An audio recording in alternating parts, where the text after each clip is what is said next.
Mom's younger sister.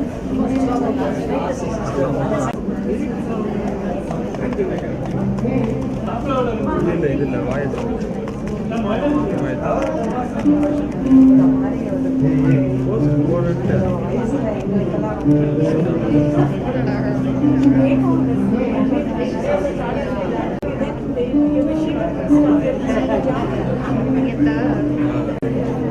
difference in a limited run. Okay. You want me to keep the book ready one? Quite a lot of pages.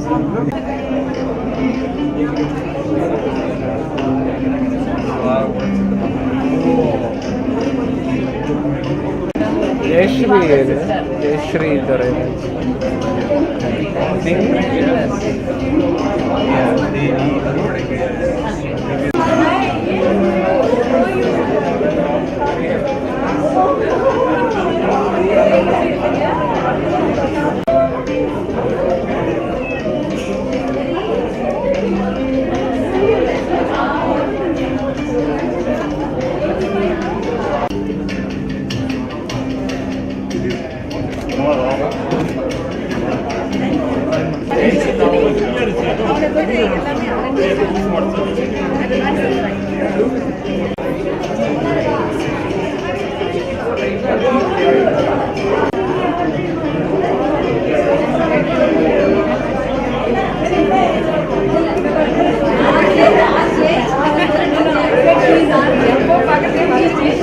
Light பூரா அங்க அங்க ஓடுது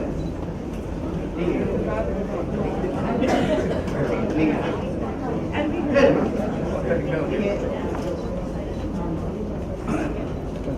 ma'am ready ma'am அப்படியே next video sir look here sir ma'am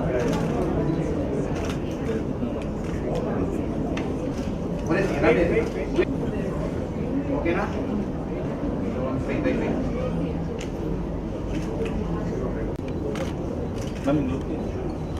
look here, ma'am. Yeah. Seek His grace. Over the last 2 years, my mother has channeled her immense grief and sorrow.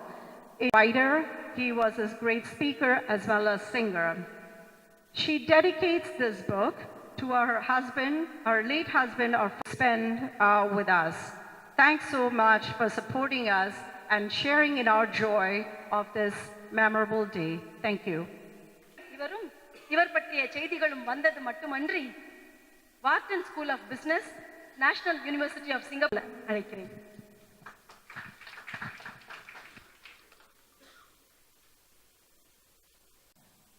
Then I reflected that I don't deserve to be losing hair and putting on weight. So to counter a lot of bad things I don't deserve, I thought I'll take a few good things I don't deserve also. So I'm here today talking to all of you. So there is a town which is about the size of Indore or Madurai or Visakhapatnam, almost halfway around the world, where the culture cannot be any more different than what it is here. The food, the customs, the traditions, the language, everything is completely different. And this town has got more than 1,600 temples and places of worship. And some of these temples are more than 800 years old. And this is a place that I have wanted to visit for over 20 years. And I read a lot about the history of these temples. And it was quite a remarkable experience for me, having read about the history of these temples, to have visited that place. And the joy was something else. The ecstasy was something else, because I had a context for the history. I had an understanding of the philosophy of it. And the city is a city called Kyoto in Japan. And you would be surprised that these temples worship an Indian, which is our own Siddhartha Gautama Buddha, right? And the whole philosophy of Zen Buddhism emanates out of India. The word Zen is a transformation of the Sanskrit word, actually meditation, which is actually dhyana. Dhyana has transformed into Zen. The second instance that I could relate to when I was reading this book was some years ago. I was traveling, and I got a dream in the morning at around 4:30 a.m. And I was told in the dream that you will receive a call in the morning from someone seeking a help for a religious cause, and he will also give you a advice. So I just dismissed it. So after I had my cup of coffee, 15 minutes later, I'm not making it up, I get a call from somebody from the US. And he introduced himself saying that I got your number from somebody, a common friend, and I am building a temple for Lord, actually Shanishwara in the US. It is the first temple for Shani outside of India.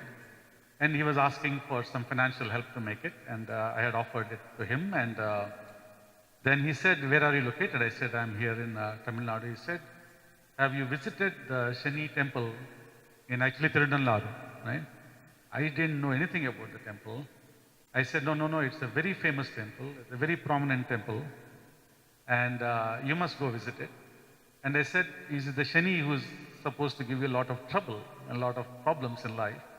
He said, "That is the common understanding, but really Shani is a god that puts you through hardship to it's a transformative power to give you hardship, to strengthen you and to build your character, to get better in life and to progress in life."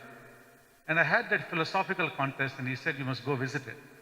And I went and visited the temple. And again, my experience was something else, because the context was just great in terms of the understanding of the philosophy of Shani and about the temple. And if you really go to the temple, the Shani's temple is just a small part of a much bigger temple complex.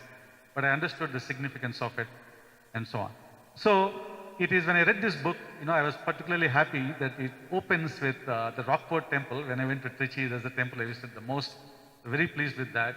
And I immediately referred to the Shani temple, and I could immediately relate. And the whole tradition, the mythological significance, and the historical significance of it was quite, to me, was quite satisfying. So my last point is that one of the most profound insights that I have gained in the last few years is that our mind is really not in our control. If you just close your eyes for 1 minute, you really cannot keep your mind blank. There is something else in your mind that is pushing thoughts, all kinds of thoughts, anxieties and fears and worries, on which you really don't have control. So, and your own happiness is not one of the goals of your mind. The mind really doesn't care about happiness. So it has come to the thing that that for one to live a contented and peaceful and satisfied life, one has to, it's an odd phrase, one has to work with one's mind. And that ability to control the mind looks like it comes from three sources. And that links in back to books such as this, which is one is a faith that there is a universe out there, that there's a higher power out there that will conspire to help you, provided you put in your authentic, genuine efforts, one. Second is this whole concept of meditation and this, to be able to silence your mind in focus of something else, in this case, that of a God. And third one is a sense of community, which is in what the Buddhists call actually Sangha, right? Temples have been a locus of community building with various people. So this whole effort that Mr. Sita Durai has put and my friend Sundar has put in translating it, I think does a phenomenal service and a great service to everybody in terms of understanding the historical significance, the mythological significance, and the philosophical significance of so many wonderful temples that are symbols of a heritage and culture. I think I have great respect for anybody who writes a book, because it takes painstaking effort, a lot of dedication, a lot of focus. So I really congratulate you, and thank you so much, ma'am, and thank you so much, Sundar, for what all you have done. I appreciate it, for all of your time and attention. Thank you. Sathya suleika.com நிர்வாக இயக்குனராக இருக்கும் அந்த நிறுவனத்தில் தான் நான் பணிபுரிகிறேன். எப்போதும் எங்களுடைய அலுவலக கலந்துரையாடல்களில் annual operations plan, sales targets என்றே கேள்விப்பட்டு பழக்கப்பட்ட எனக்கு இன்று சத்யா வித்தியாசமாக கோவில் பற்றி பேசியது எனக்கு மிகுந்த வியப்பாகவும் மகிழ்ச்சியாகவும் இருக்கிறது.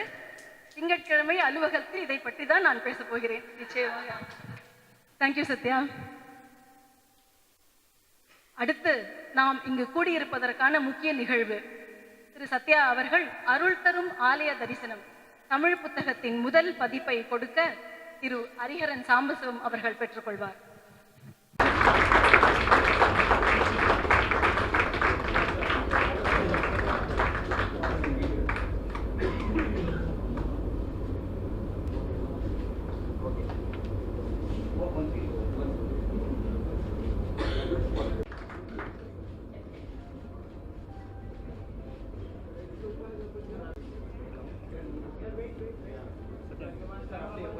தரிசனம் என்ற தமிழ் புத்தகத்தின் முதல் பதிப்பை பெற்றுக்கொண்ட திரு ஹரிஹரன் சாம்பசிவம் அவர்கள் செம்மங்குடி கிராமத்தை சேர்ந்தவர்.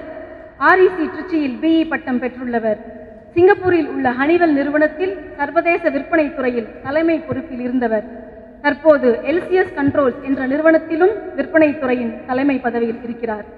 திரு ஹரிஹரன் சாம்பசிவம் அவர்கள் கல்வி இதழின் ஆசிரியர், மொழிபெயர்ப்பாளர், எழுத்தாளர், பத்திரிகையாளராக இருந்த மறைந்த திரு ரா வீழிநாதன் அவர்களின் பேரனாவார். தமிழிலும் ஆங்கிலத்திலும் தத்துவ புத்தகங்கள் எழுதுவது இவரது பொழுதுபோக்காகும். அது மட்டுமன்றி கலை நிகழ்ச்சிகள், ஆன்மீக நிகழ்வுகள் மற்றும் மெரு கோவிலுக்காக செயல்படும் தன்னார்வலர். அவரை நமக்காக சில வார்த்தைகள் பகிர்ந்து கொள்ள பணிவன்புடன் அழைக்கிறேன்.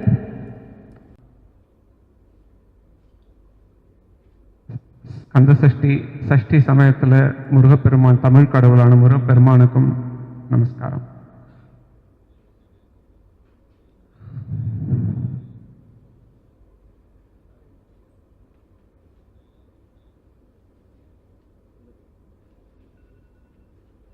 சற்றே கொஞ்சம் யோசிச்சு பார்க்குறேன், எப்படி நான் இந்த இடத்துக்கு வந்து, இதனால நான் இந்த இடத்துக்கு வந்து உங்க முன்னாடி நின்று பேசுறதுக்கு.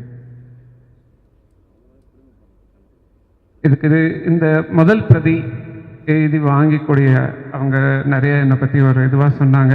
பட் அந்த அளவுக்கு எனக்கு நிஜமாவே ஒரு தகுதி இருக்கா, இல்லை ஒரு லிட்ரேச்சரோ இலக்கியமோ எந்த இதுவும் தெரியாமல் இதெல்லாம் இருக்குது. ஆனால் எனக்கு இந்த ஒரு வாய்ப்பு வந்திருக்கு. அதுக்கு எனக்கு மனசு கொஞ்சம் நெகிழ்ச்சியாக இருக்கு.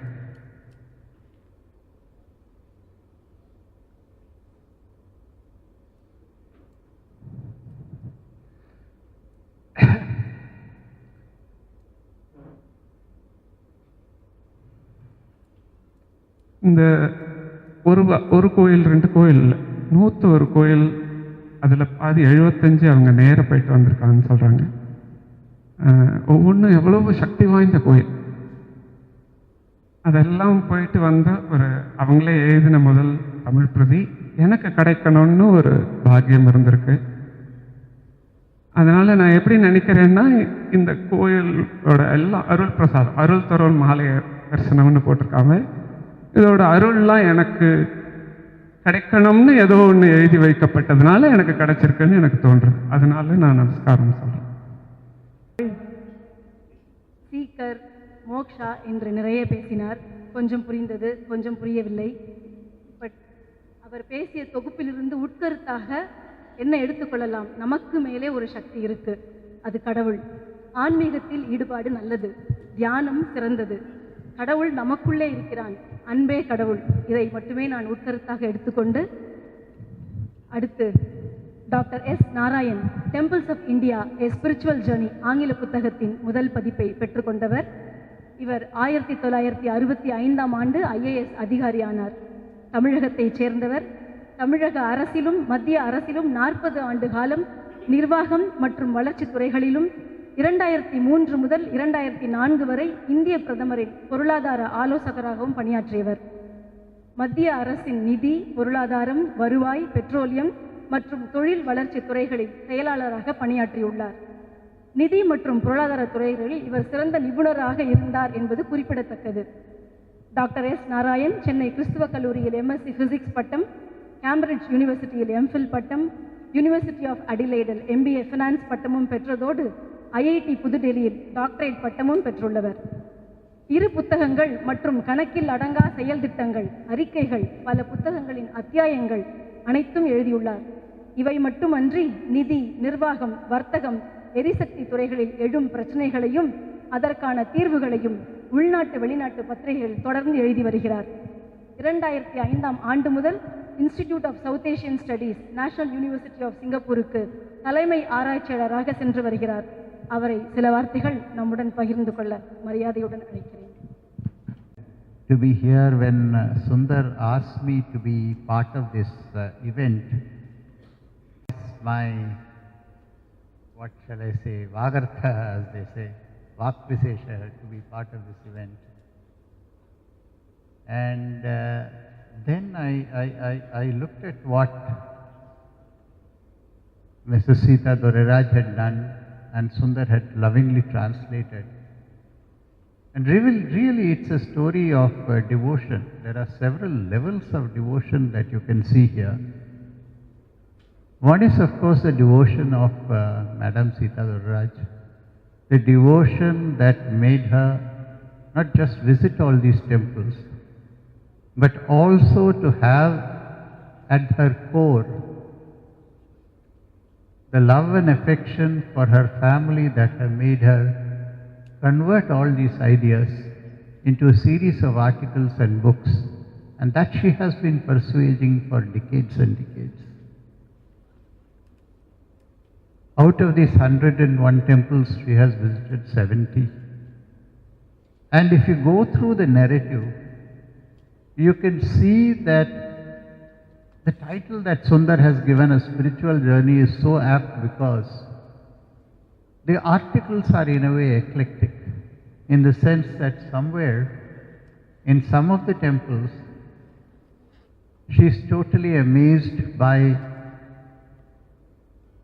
the history of the temple, the stories behind the temple. In other temples she is captivated by the imagery, by the architecture, by the art. In some other temples she is much more involved in the spirituality that that temple particularly represents. So when calling it a spiritual journey, it is really a very, very personal journey of hers, which different impressions and different emotions have been very aptly captured in this book. And when I use the word devotion, I also say that Sundar, who has spent so many hours, I know Sundar for many, many years, and this is not his area of expertise. To put it very politely, this is not his Vagartha. But the fact that he has spent hours and hours to make a meticulous translation of what Sita Doreraj actually meant and how she wanted to convey, and to convert it into an extremely relevant English book, I think I must compliment him on his devotion.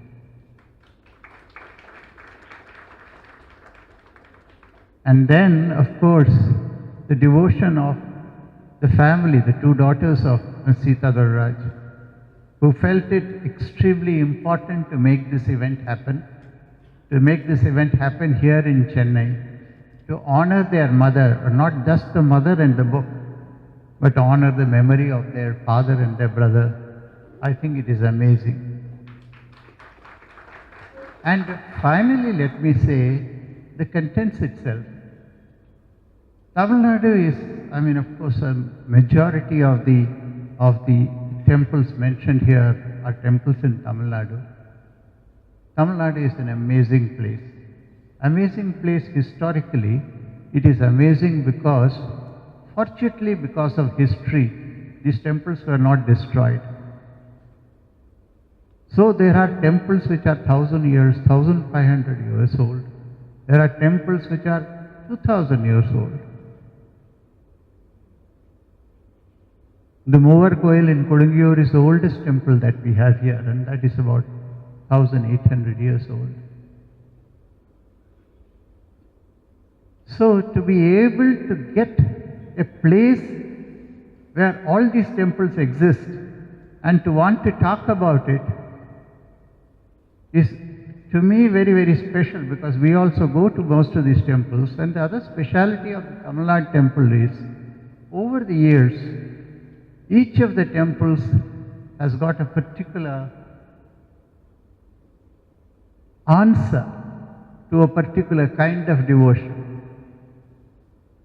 The Navagraha temples, each Navagraha has a temple of its own. Vaiteswaran Koil, you go to get your health better. There are temples you go for marriage, getting the girl married. There are temples you go for a safe delivery. There are temples you go for education. There are also temples which you go when you go mad and you want to cure yourself also. All kinds of temples.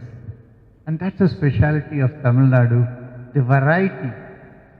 Inside maybe just the Shivalingam and the Ambal. But each temple has a sannidhyam which is very particular and special to that temple. And each one of us seeks that sannidhyam in that temple. So once again I must say, I'm very, very deeply honored to be part of this. I'm younger to her, so I can't say I use the word compliment. I really respectfully give my admiration to Ms. Sita Dorraj for making this happen, and also to Sundar for making the English translation so wonderful. Thank you very much. புத்தகம் வெளியிடுவதற்கு சீதா அம்மா அவர்கள் போட்ட முயற்சியையும் அர்ப்பணிப்பையும், அது மட்டுமன்றி அவர்கள் குடும்பத்தினரின் அர்ப்பணிப்பையும் அவர் உணர்ந்து பாராட்டியதற்கு டாக்டர் எஸ் நாராயணன் அவர்களுக்கு மிக்க நன்றி. அடுத்து அருள் தரும் ஆலய தரிசனம் என்ற தமிழ் பதிப்பு, temples of India a spiritual journey என்ற ஆங்கில பதிப்பு ஆகிய தெய்வீக புத்தகங்களை பிரசுரித்த பதிப்பாளர் திரு ஸ்ரீதர் அவர்கள் ஹேலண்ட் புக்ஸ் அண்ட் ஸ்மார்ட் சொல்யூஷன்ஸ் என்ற நிறுவனத்தின் தலைமை நிர்வாக அதிகாரியாக இருக்கிறார். 1980 REC திருச்சியில் BE ஹானர்ஸ் பட்டம் பெற்றுள்ளவர். பெங்களூரில் உள்ள PSI டேட்டா சிஸ்டம்ஸ் என்ற நிறுவனத்தில் 3 வருடங்கள் பல்வேறு பொறுப்புகளில் பணியாற்றி பின் தன் 2 நண்பர்களுடன் இணைந்து சொந்தமாக தொழில் தொடங்கினார். பிரபலமான IBM கணினிகள் இந்தியாவில் வருவதற்கு முன்பே இவர் கணினிகள் உருவாக்கியது மட்டுமன்றி அக்ருதி என்ற கணினிகளுக்கு தேவையான இந்திய மொழி எழுத்துருகளும் கணினி விசை பலகைகளும் உருவாக்கினார். பல்வேறு இந்திய மொழிகளில் டிஜிட்டல் ஊடகங்களுக்கும் அச்சுக்கும் தகவல்களை பிரசுரித்துள்ளார். NCERT, national book of trust எனும் பல கல்வி நிலையங்களுக்கு ஆலோசகராக உள்ளார். இந்திய மொழிகள் மற்றும் டிஜிட்டல் ஊடகங்களில் பிரசுரிப்பது பற்றி பல விரிவுரைகள் வழங்கியிருக்கிறார். அவரை நம்முடன் சில வார்த்தைகள் அழைக்கிறேன். இந்த புஸ்தகம் வெளிவருதுன்னா இட்ஸ் தெய்வசங்கல்பம் தான் சொல்லணும். It's there in the book. ஐ மீன் என்ன, இது the seed of thought originated almost 2 years back when Jayashree wrote a mail and said that இந்த மாதிரி ஒரு இது இருக்கு and யாராவது பண்ண முடியுமானா immediately I put my hands up. I said I can do it, let's see how we can அப்படின்னு. So அதுக்கப்புறம் நிறைய இன்ட்ராக்ஷன் ஆச்சு, ஃபோனில் ப்ளஸ் மெயிலில் and all that. It went through lot of journey after that, putting the content together and getting it in the form of a book and all that. So today what you see is the culmination of that, and it had to happen today. Last year there was a plan to launch this book, but somehow that didn't happen. That was only for Tamil at that time, and then it was not complete in that form which could come out. So அதனால் இந்த மாதிரி இன்னைக்கு வருது அப்படின்னா இது already predetermined event which we are just traversing through. And இதை பண்ணுறதுமே it's a big thing. I have been blessed and I have been fortunate to do this. And I mean, she's like our mother. She's BD's mother. BD was our classmate. And it's been a wonderful journey and being with him and going after that and then doing this book. I mean, so this particular thing, when I was doing the editing part of it and the layout and all that, I've read through all these narratives and the stories which are there, about 101 in all. I've also been fortunate enough to visit many of these temples. The thing is, it's been a wonderful journey reading through this again, even though I've been to those temples and I never looked at those minute details, nor heard about that.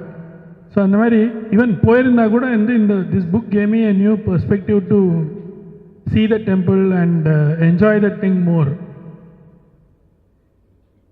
And it has also been a great community effort by a lot of people.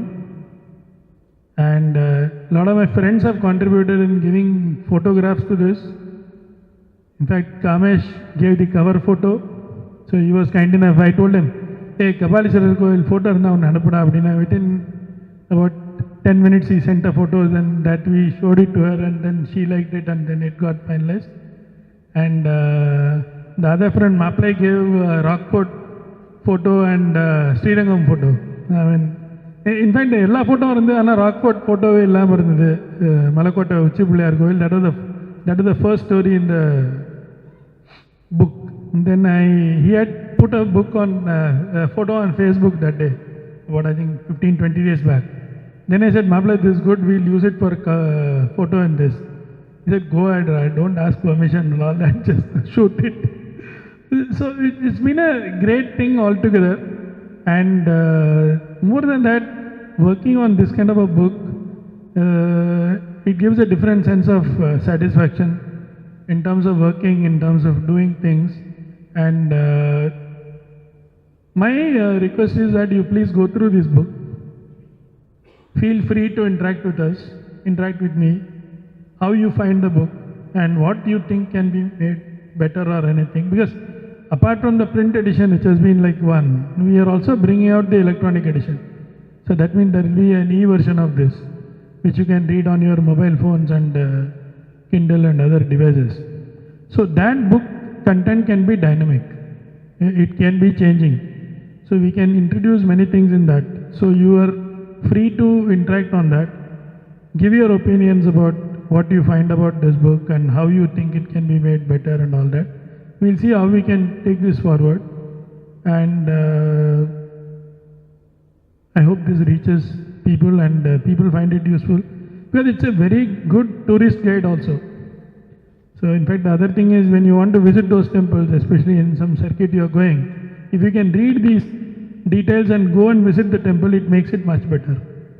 And that's what I realized when I went to some temples recently in Kumbakonam and I read through these stories and then I went to the temple.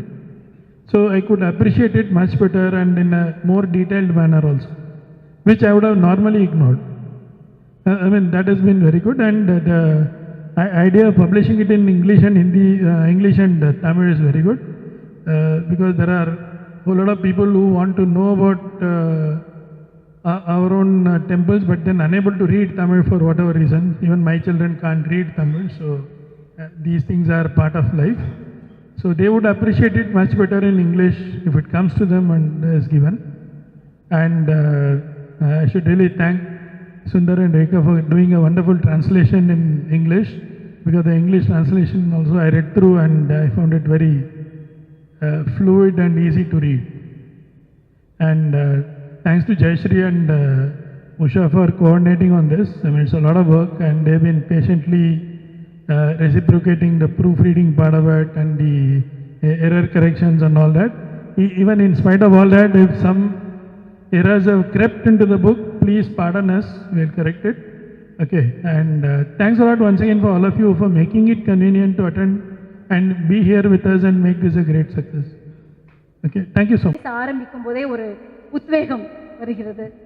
என்னை மாதிரி ஒரு இளைய தலைமுறையினருக்கு, okay இளைய தலைமுறையினருக்கு கிடையாது, நாங்களாம் 50 தாண்டி கடந்து விட்டோம். எங்களை மாதிரி இருக்கிறவங்களுக்கு ஒரு டெஃபினட்டாக ஒரு முன்மாதிரி அம்மா.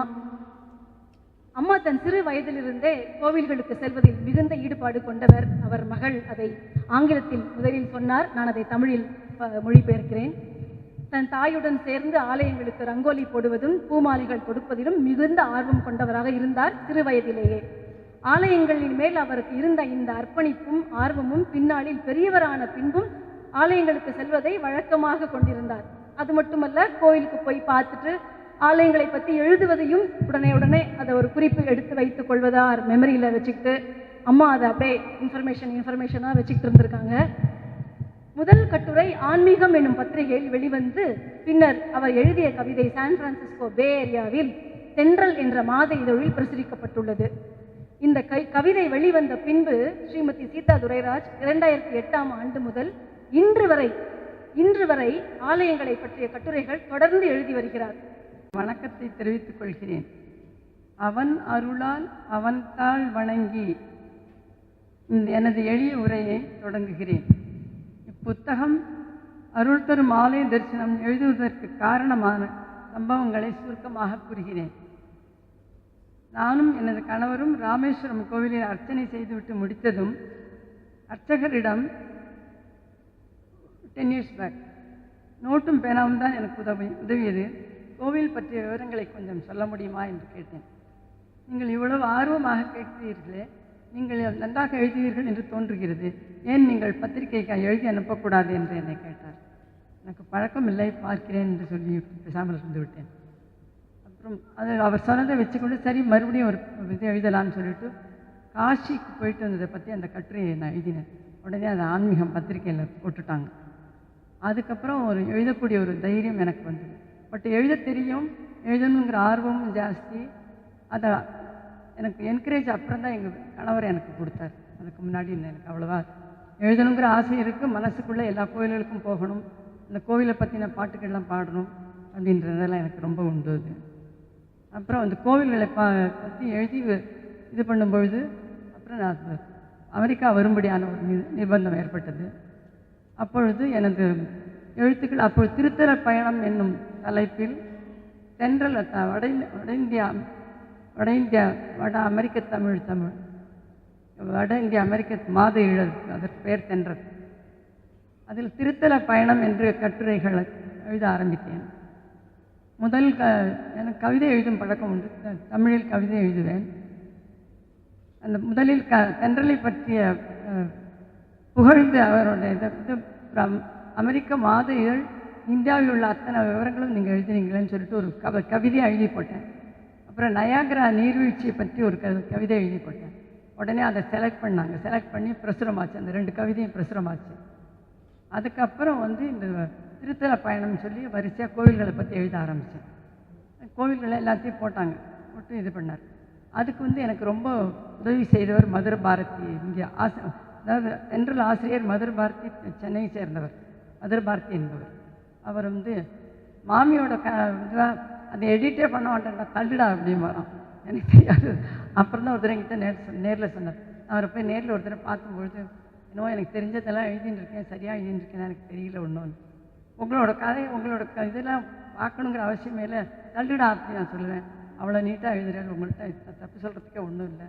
உங்களுக்கு அந்த ஆர்வம் ரொம்ப சின்ன வயசுலேருந்து உங்களுக்கு இருந்ததுனால அதை இப்போ அந்த ஆர்வத்தை இப்போ நீங்கள் வெளிப்படுத்துகிறேன் அப்படின்னு சொன்னார். அதுக்கப்புறம் கிட்டத்தட்ட ஒரு கோவில்கள் பிரசுரமாக ஆரம்பித்தது. அதுக்கப்புறம் அந்த கொஞ்ச நாள் கழித்து அதை சமயம்னு பேர் மாற்றிட்டாங்க. அதோட சின்ன வயசுலேருந்து பாட்டு இதெல்லாம் எங்களுக்கு கிட்டத்தட்ட 15 வருஷம் பாட்டு, கர்நாடிக் மியூசிக். அப்புறம் ஒரு 5 வருஷம் எல்லா லாங்குவேஜ்லையும் பாடக்கூடிய ஒரு பஜன்ஸ் இதெல்லாம் நான் கற்றுண்டேன். அதனால அவங்க என்னை நீங்கள் விமர்சனம் எழுத கூப்பிட்டாங்க. தென்றல் இதில் பத்திரிக்கையில் நீங்கள் சங்கீத விமர்சனம், நாடக விமர்சனம் இதெல்லாம் நீங்கள் ரெவ்யூ எழுதணும்னு கூப்பிட்டாங்க. சரின்னுட்டு போயிட்டு அது என்னடான்னா திரும்ப ஒவ்வொருத்தரை என்னை கூப்பிட ஆரம்பித்தாங்க. அப்புறம் எனக்கு டிரைவிங்லாம் தெரியாது, நான் என்ன செய்வேன், பசங்கள்லாம் ரொம்ப வேலை பிஸி ஜாஸ்தி, நாங்கள் உங்களை கூட்டின்னு போகிறோம்னு சொல்லிட்டு சில இதுக்கெலாம் போனாங்க. அந்த மாதிரி அந்த ரெவ்யூலாம் எனக்கு எழுதி பழக்கம். அந்த ரெவ்யூ எழுதினதுக்கப்புறம் இந்த ஆலய தரிசனத்துக்கு வந்தேன். நான் வந்ததும் இந்த திருத்தல பயணம் என்கிறத சமயங்கிற மாற்றிட்டாங்க. மாற்றிட்டு அதில் ஆலயங்கள்லாம் எழுதினேன். அதுக்கப்புறம் கிட்டத்தட்ட ஒரு 101 கோவில் போடணுங்கிறது அப்புறம் என்னுடைய வேண்டுகோள் அது. நான் பாட்டுக்கு எழுதிட்டே இருந்தேன். எனக்கு இதெல்லாம் கோவில்லாம் பற்றி சரி இதை கட்டுரையாக இது புத்தகமாக தொகுக்கணும் அதெல்லாம் எனக்கு ஒன்றுமே தெரியாது. ஆனால் எல்லாமே என்னோட செலக்ட் ஆச்சு. அதனால் மோதிர கையால் குட்டுப்பட்டதும்பாங்களா அந்த மாதிரி சென்ட்ரல் ஆசிரியர் பார்த்துட்டு மாமியோட கதையை போடுறா எடிட்டே பண்ணுவான தள்ளிட்டா அப்படி வரான். அந்த மாதிரி எனக்கு எழுதக்கூடிய ஒரு திறமை என்கிட்ட இருந்ததே எனக்கே தெரியாது. நான் எழுதி இது போகுது. அப்புறம் அதுக்கு மிகுந்த வரவேற்பு இருந்தது. ஒரு தடவை ஏர்போர்ட்டில் நானும் என்னோடய கணவரும் ஒரு 10 வருஷத்துக்கு முன்னாடி உட்காந்துட்டு இருந்தோம். ஒரு சின்ன பொண்ணு வந்து ஒரு 30 வயசுக்கு அந்த பொண்ணு வந்து கையில் தென்றல் வச்சுட்டு இருந்தது. ஆர் யூ சீதா துரைராஜ் அப்படின்னு கேட்டேன். என்ன நம்ம பேர் இந்த பொண்ணுக்கு எப்படி தெரியும் அப்படின்னு நோ மை நேம் அப்படின்னு கேட்டேன். உங்கள் பிக்சர்லாம் இதில் வந்துட்டு இருக்கேம்மா, உங்கள் ஃபோட்டோ இங்கே இருக்கு பாருங்கன்னு தென்றல் கொண்டு காமிச்சு. நீங்கள் தானே மாயவரம் கோவில் எழுதியிருக்கீங்களே. நாங்கள் மாயவரம் தான். இந்த பொண்ணு என்ன இப்படி நம்மளை கேட்குறது அப்படின்னு நினச்சி. ஆமாம்மா நான் தான்ம்மா, நான் படிக்கிறதுக்கு நான் எடுத்துகிட்டு போகிறேன். எங்கள் அம்மா மாயவரம் கோவில்லாம் அவ்வளோ பைத்தியம், நாங்கள் அந்த கோவில் படிக்கணும். இதை பார்த்தோன்னே எனக்கு தோணிச்சு. அதனால தான் உங்கள் ஃபோட்டோ வேறு அதில் இருந்துச்சு. அதனால தான் கேட்டேன் நான் உங்களை. அந்த மாதிரி நிறைய இடங்கள் அந்த மாதிரி என்னை வந்து கேட்டு எல்லோரும் பண்ணியிருக்காங்க. அப்புறம் அவர் மதுரை பாரதி சார் உங்களுடைய இதுக்கு வந்து சரியான இது கிடச்சி கொடுத்து, உங்களுக்கு அந்த இது கிடச்சி கொடுத்து நீங்கள் வந்து மேலே மேலே எழுதணும் அப்படின்னு சொல்லிட்டு இருந்தார். நான் போட்டுட்டு இருந்தேன். அப்புறம் வந்து எங்கள் வீட்டுக்காரர் வந்து நானும் எங்கள் வீட்டுக்காரரும் கிட்டத்தட்ட இந்த கோவிலெலாம் போகும்பொழுது எனக்கு வந்து ஒரு சின்ன அனுபவம் ஏற்பட்டது, இறை அனுபவம்.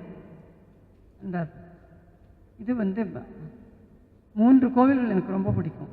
அந்த 3 கோவில்களையும் பற்றி சொல்லிட்டு 2 வரி அதை பற்றி தெரிவிக்கிறேன். அந்த கோவிலாக நீங்கள் போய் தரிசனம் பண்ணிட்டு வாங்க. அப்புறம் எங்கள் வீட்டுக்காரர் வந்து சொன்னார், நம்ம வந்து இதுக்கு போகலாம்.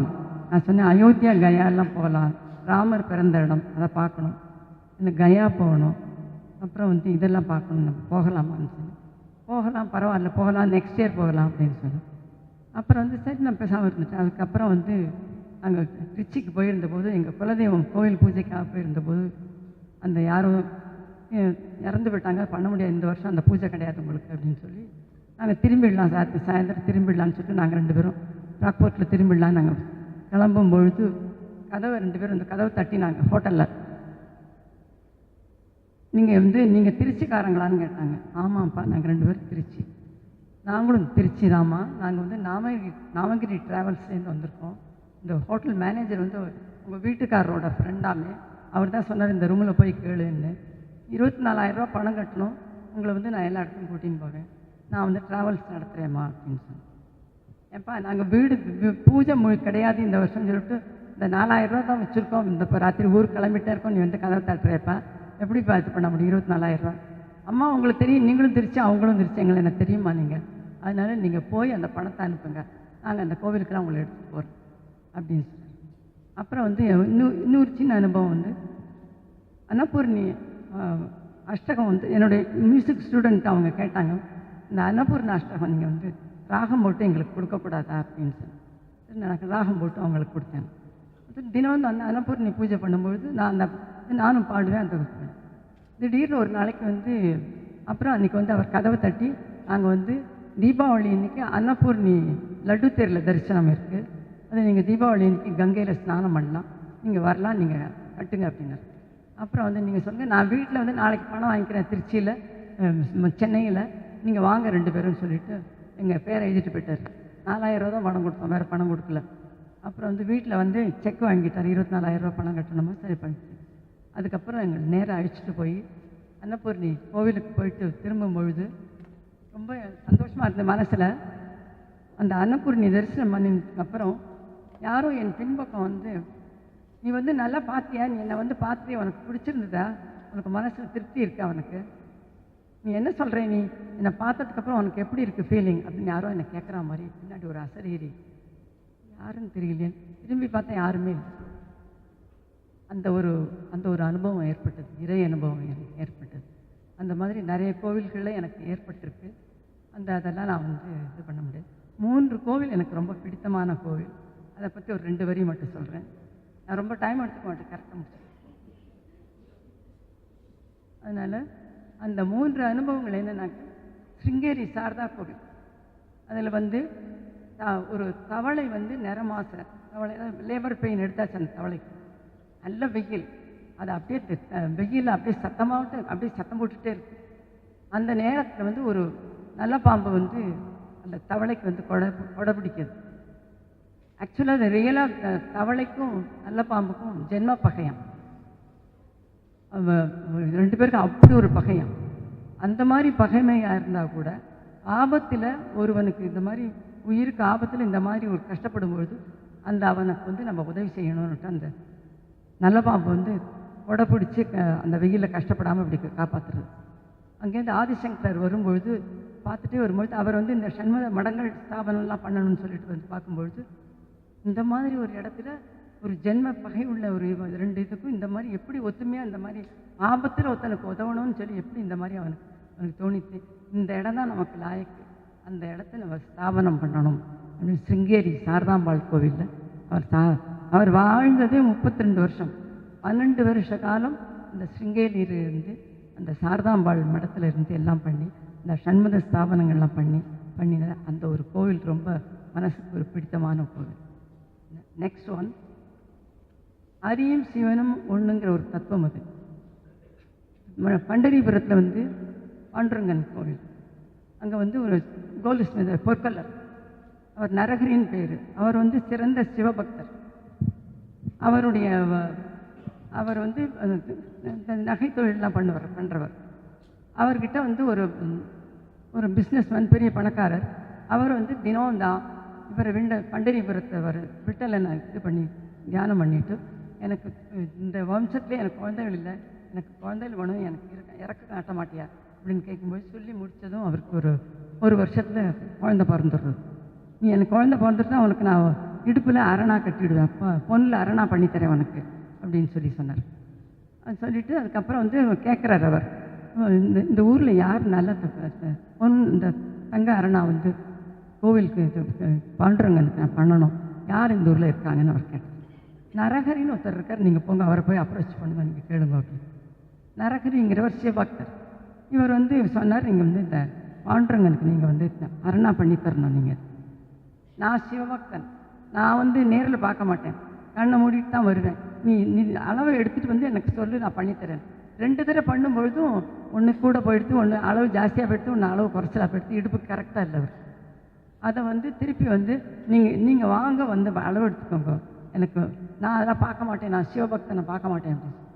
அப்புறம் இல்லை, நீங்கள் வந்து நீ கண்ணை கட்டின்னு வாங்க, நீங்கள் வந்து தொட்டு பார்த்து அளவு எடுத்துக்கலாம், நீங்கள் வாங்க.